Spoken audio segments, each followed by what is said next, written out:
It was the worst of times. You decided to cut costs, sell businesses, and reduce employees. You cooked sour, and you thought it was slowly beginning to look bright. Think again. Did you forget to add a few cubes of sugar to your recipe of success?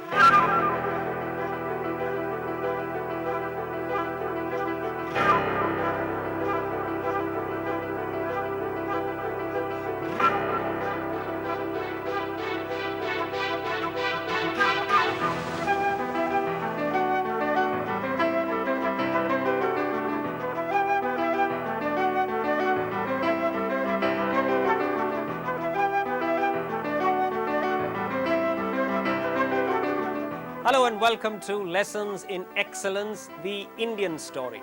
In a changing business world, growth is all about learning. Learning from your mistakes and learning from others. In these lessons, we will learn about the stories of people and companies who have fought and acted differently. And keeping us company on this journey, we have management guru Sumantra Ghoshal, Professor of Strategic Leadership at the London Business School, and Gita Piramal, Managing Editor of The Smart Manager. Our lesson today is on cooking sweet and sour. Perhaps no one knows the recipe for cooking sweet and sour better than Jack Welch. As CEO of GE, his restructuring spree earned him the nickname Neutron Jack. The sour ingredients? More than 100,000 employees retrenched. Over $6 billion worth of business divested. But he sweetened the brew with some inorganic growth. A spate of acquisitions and significant mergers, with Bosch in Germany, Fuji in Japan, and GEC in the UK, giving GE a new lease of life, a growth of $2 billion a year during his tenure. The formula: rationalize and revitalize. You've, in your works, have said revitalization is, rationalization is sour and revitalization is sweet. Take us through this argument. It is actually very simple. Think about a little garden. You have a little plot of land, you want to make a little garden.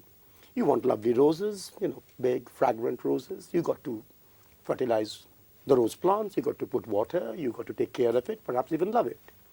At the same time, you have to continuously weed out all the underbrush, the undergrowth. That weeding out process is absolutely as important and essential in getting wonderful roses as the loving, the fertilizing, the watering. The same in business.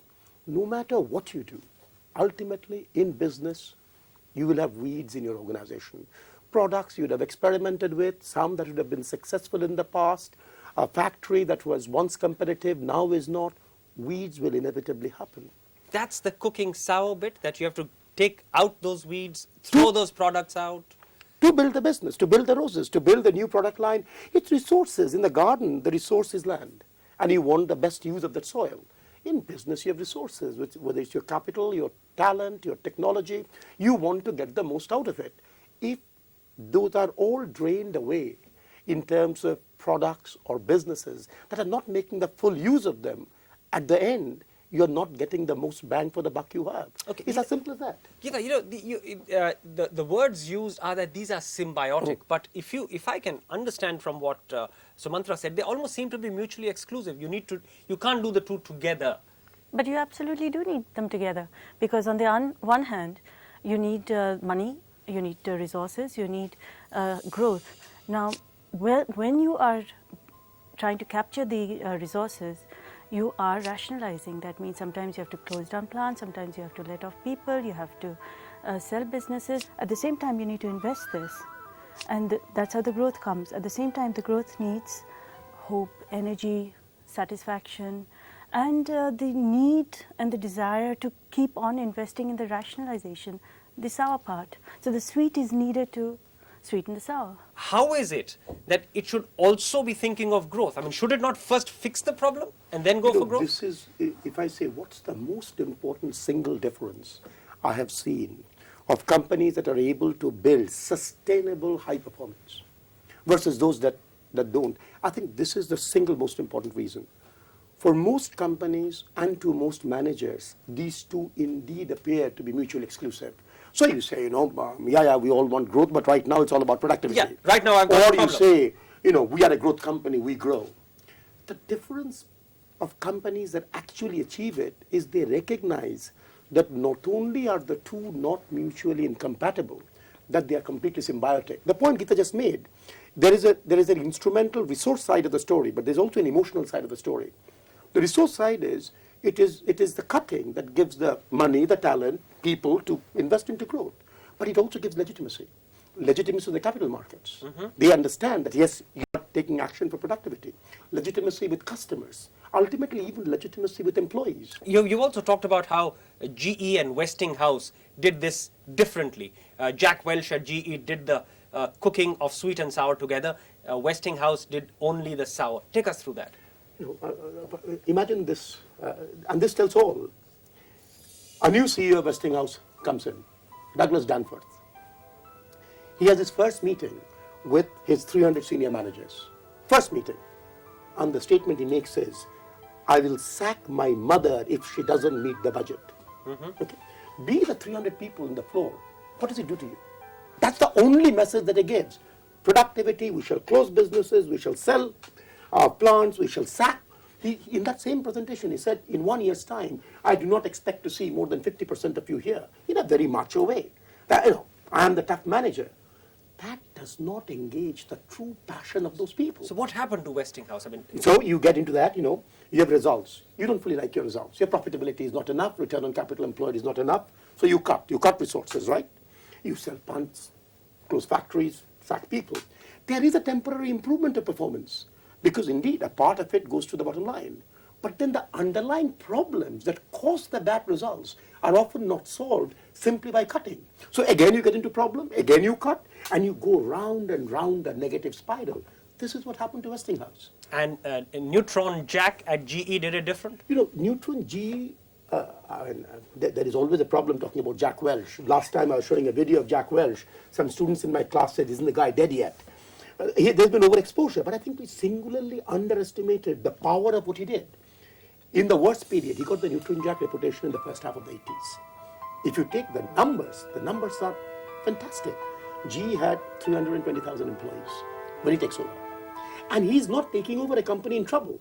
He's taking over the company, which 81, the year he takes over, is rated in the Fortune polls as the best managed industrial company in the United States, which for most Americans mean in the world.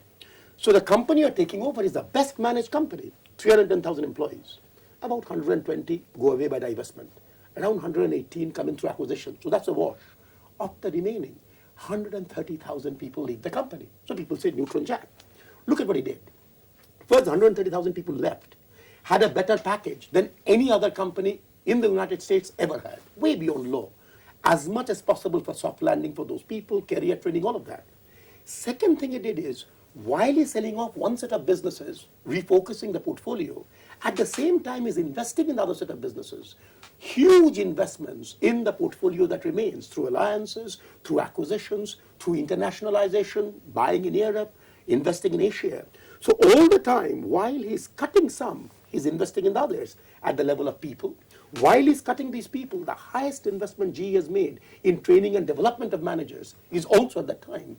So whether it's people, whether it is business, right through, the two sides work together. It's negative and positive all the time together. Gita, Bajaj, yes. Yes, actually I just want to interrupt over there because if you really look at the really excellent companies in India, if you take Reliance, if you take Hindustan Lever, the growth is good.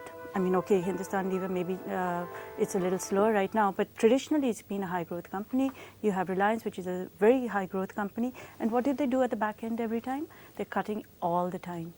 The Hindustan Lever, I think, writes off 250 crores plus every year. They're constantly cleaning up. Reliance, Mukesh Ambani has a phrase, sweat technology, basically making the most out of your technology, making the most out of your machinery. There's this continuous drive on operations, operational efficiency at every level.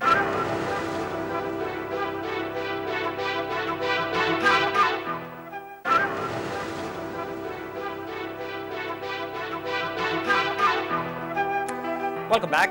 The underlying lesson is both simple and universal. Superior corporate performance is based on the ability to manage the tension between two symbiotic forces, the need for rationalization and the need for revitalization. Efficiency and productivity are twin growth drivers at Reliance. The company's activity ratios are industry benchmarks.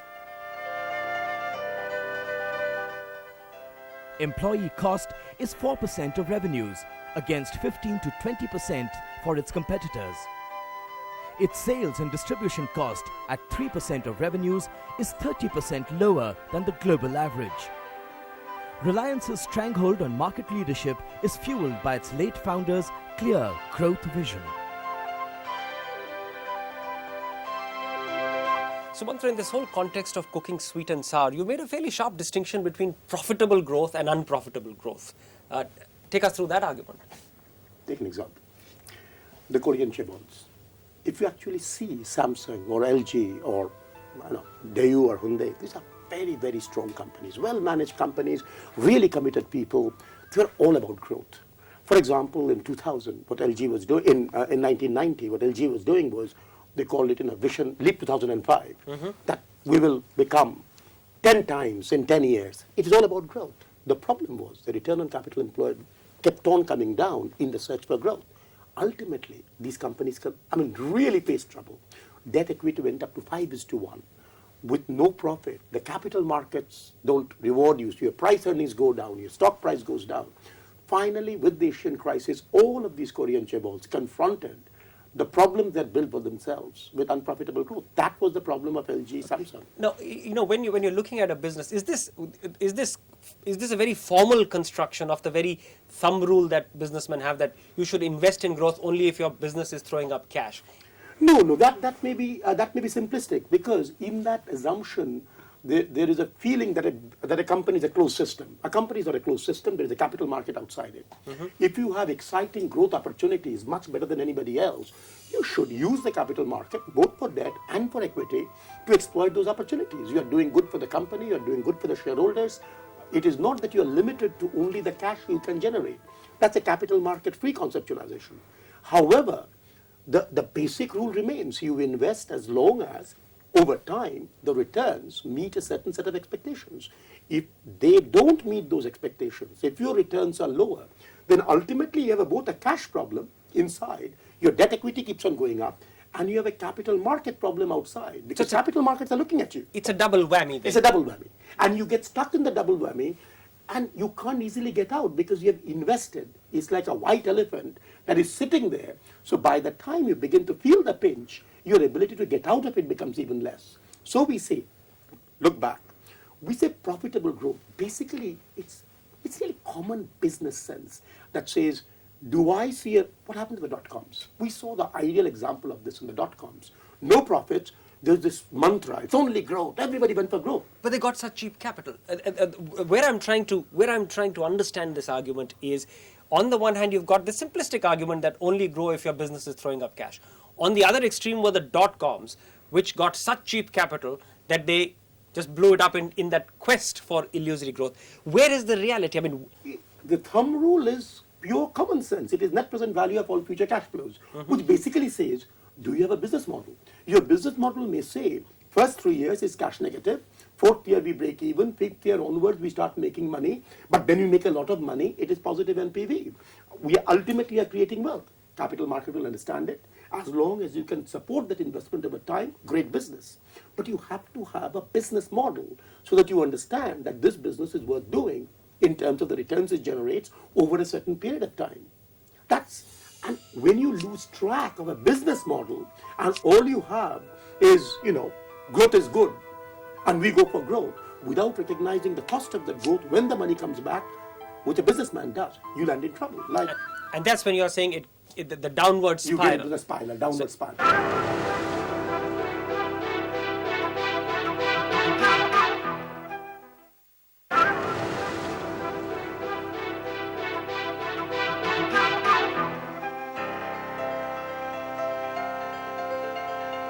Cooking sweet and sour was a way of life for Arvind Mills. Between 1994 and 96, it grew at an average of 30% per annum to become the world's largest denim producer. At the same time, it enhanced its labor productivity by 20%, often with an unavoidable consequence: job cuts, and thus cooking sour. Sumantra, in cooking sour, what's the most contentious issue? It is a difficult process to cut things. What's the most contentious?